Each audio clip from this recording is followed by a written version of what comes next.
Desire often forms before conscious attraction is acknowledged. Women fantasize about men they can't control in their mind. When she thinks about you, her body betrays her thoughts. But here's what most men miss. She'll never tell you directly. She'll show you through patterns you've been trained to ignore. Understanding female desire isn't about manipulation. It's about awareness. Because most men walk through life blind to the signals that separate polite interest from obsessive attraction. They confuse friendly conversation with genuine desire. They mistake professional courtesy for romantic tension, and they lose women who were already theirs.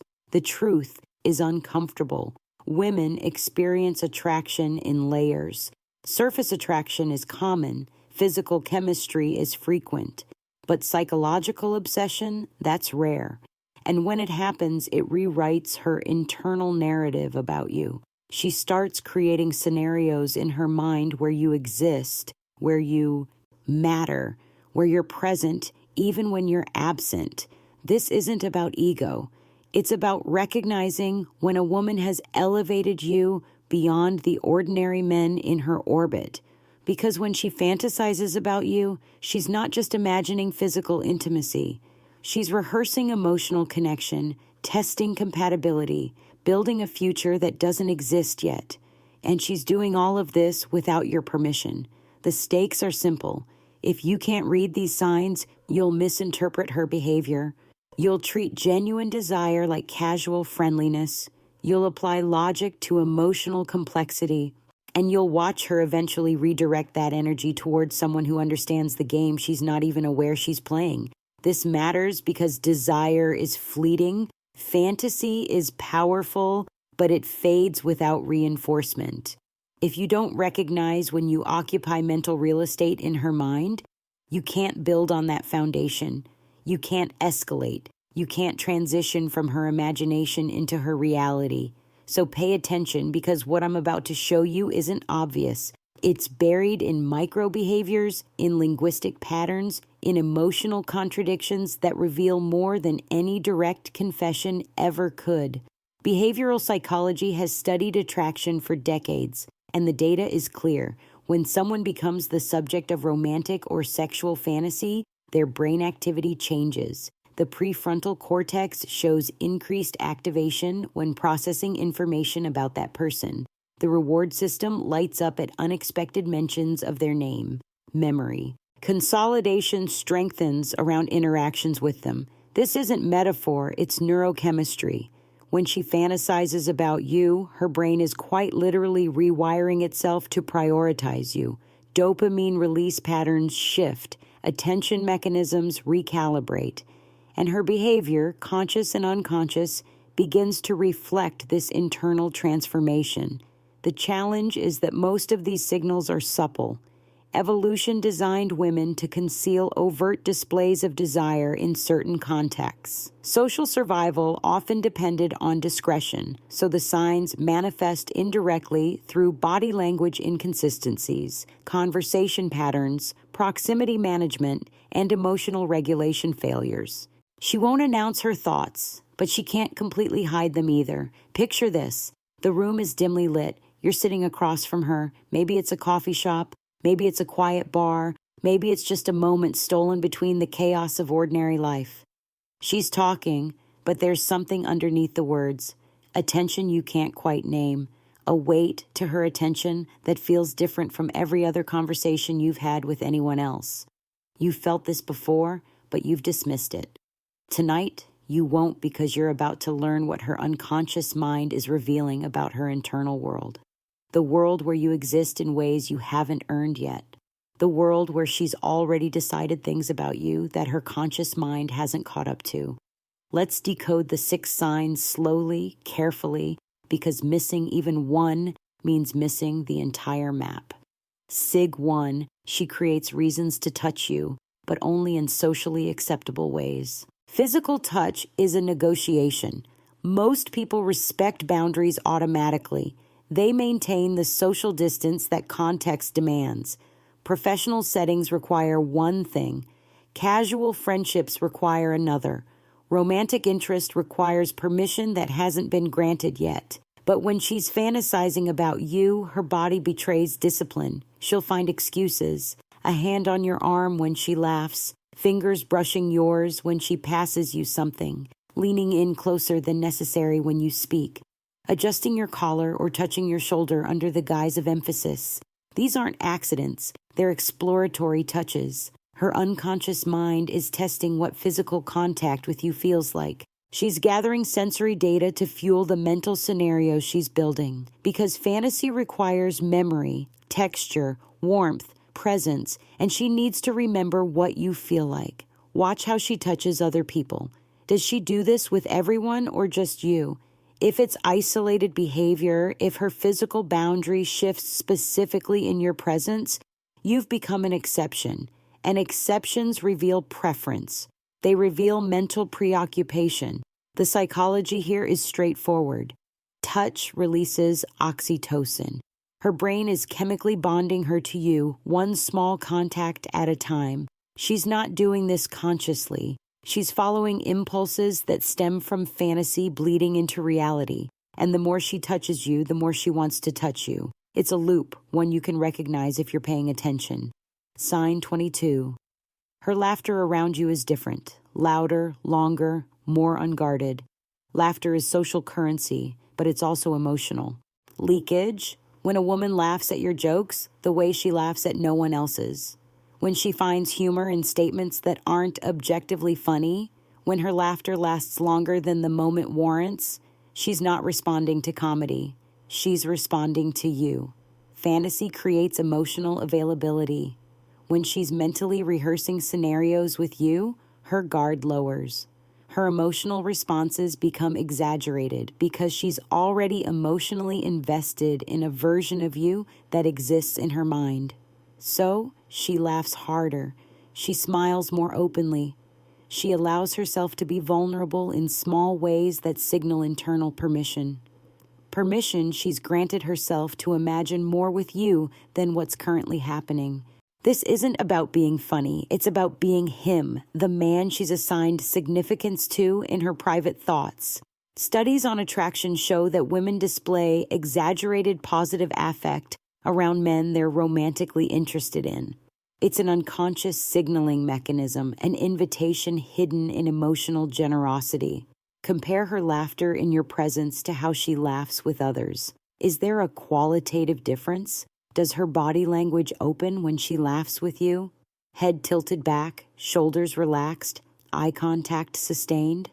Those are markers, small confirmations that her internal experience around you differs from her baseline social interactions. Sign tree. She remembers details about you. That no one else bothers to memory is selective. We remember what matters. When she recalls things you mentioned in passing, your favorite book, the coffee you prefer, the story you told 3 weeks ago about your childhood. She's not just being polite. She's collecting pieces of you. Fantasy requires detail. Generic attraction is forgettable, but obsessive attraction that demands specificity. She needs to know you, not a placeholder, not an archetype, but the actual complicated human you are. So she listens differently. When you talk, she's not waiting for her turn to speak. She's cataloging information, building a psychological profile, constructing a 3-dimensional version of you in her mind that she can interact with when you're not physically present. This is why she brings up things you've forgotten you mentioned. It's why she asks follow-up questions about topics no one else cares about. Her attention is a spotlight, and it's fixed on you. Cognitive psychology explains this through selective encoding. When emotional significance is assigned to a stimulus, in this case you, the brain prioritizes information related to that stimulus. Memory consolidation strengthens. Retrieval becomes easier.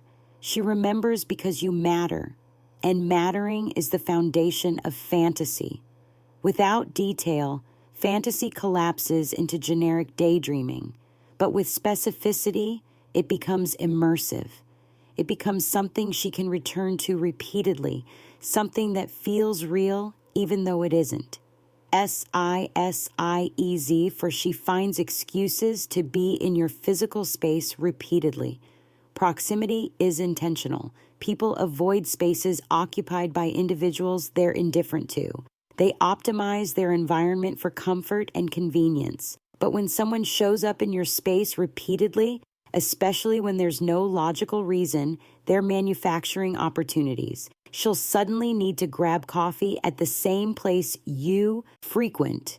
She'll attend events she's never shown interest in before. She'll linger in conversations that have naturally ended, searching for reasons to extend the interaction. This isn't coincidence, it's orchestration. When she fantasizes about you, being near you becomes a priority. Her unconscious mind is driving her toward physical proximity because presence reinforces fantasy. Every interaction gives her new material, new expressions, new vocal inflections, new memories to incorporate into the mental scenario she's building. Behavioral analysis shows that people subconsciously seek proximity to individuals they're attracted to. They orbit. They create patterns of nearness that feel accidental but are statistically improbable. Track the frequency. How often does she end up in the same space as you? How many times does she adjust her schedule or location to align with yours? If the pattern is consistent, it's not luck. It's intentionality masked as coincidence, and intentionality reveals internal motivation. Motivation driven by thoughts she's not voicing. Thoughts where you play the central role. Sign 5, her texting behavior is inconsistent, overly engaged, then suddenly distant communication patterns reveal internal conflict. When she's fantasizing about you, her messaging behavior becomes erratic. She'll text you enthusiastically, long messages, quick responses, sustained conversation, then suddenly she'll pull back. Short replies, delayed responses. Emotional distance. This isn't disinterest. It's self-P protection. Fantasy creates vulnerability. The more she invests mentally, the more exposed she feels. So she oscillates. She engages, realizes she's revealing too much, then retreats. She tests your interest, then withdraws before you can reject the version of reality she's created. Psychologically, this mirrors approach. Avoidance conflict. She's drawn to you, but approaching requires risk. So she advances, retreats, advances again. The pattern repeats until either you provide clarity or the tension becomes unsustainable. Watch the rhythm. Does she initiate contact frequently, then disappear? Does she respond immediately sometimes, then take hours or days other times? Inconsistency isn't apathy. It's emotional management.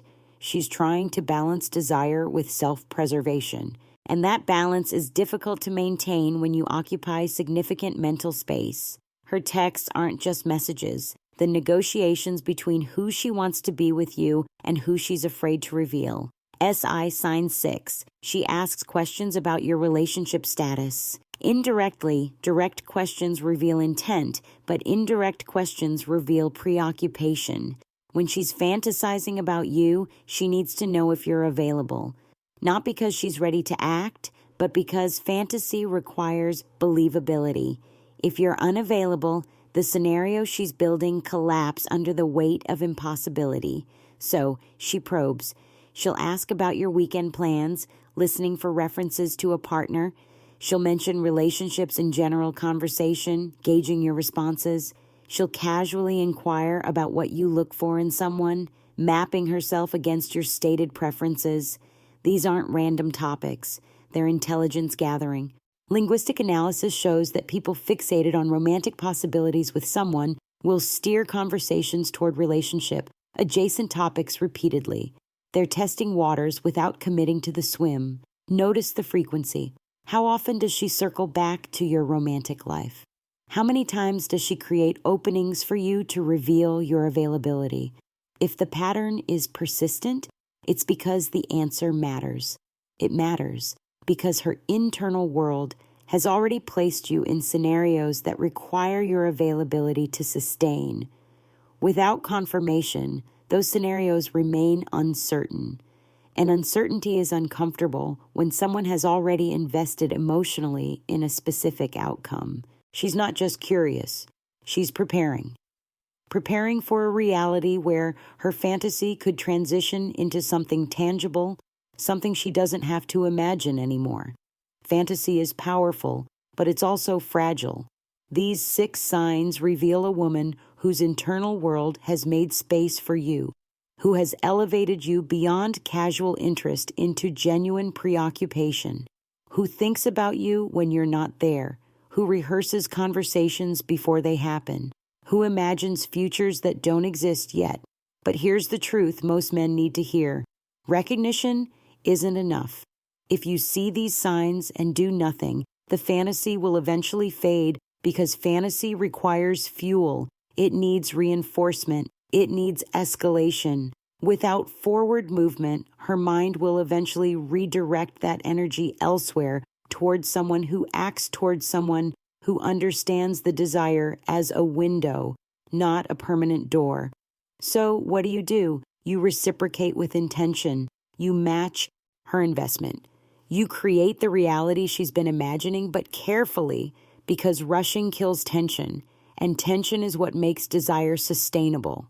You acknowledge the signs without announcing them. You build proximity. You create moments that feel inevitable but not forced. You give her reasons to keep thinking about you while providing evidence that her thoughts aren't one-sided. This isn't manipulation, it's alignment. Aligning your actions with the internal experience she's already having. Meeting her where her mind has already placed you and transforming private fantasy into shared reality. Because the most powerful relationships don't start with confessions. They start with recognition, with seeing what's hidden, with understanding that the most meaningful attractions are the ones people carry silently, hoping someone will notice without them having to explain. You've been given the map. The question isn't whether the signs are there. The question is whether you're brave enough to act on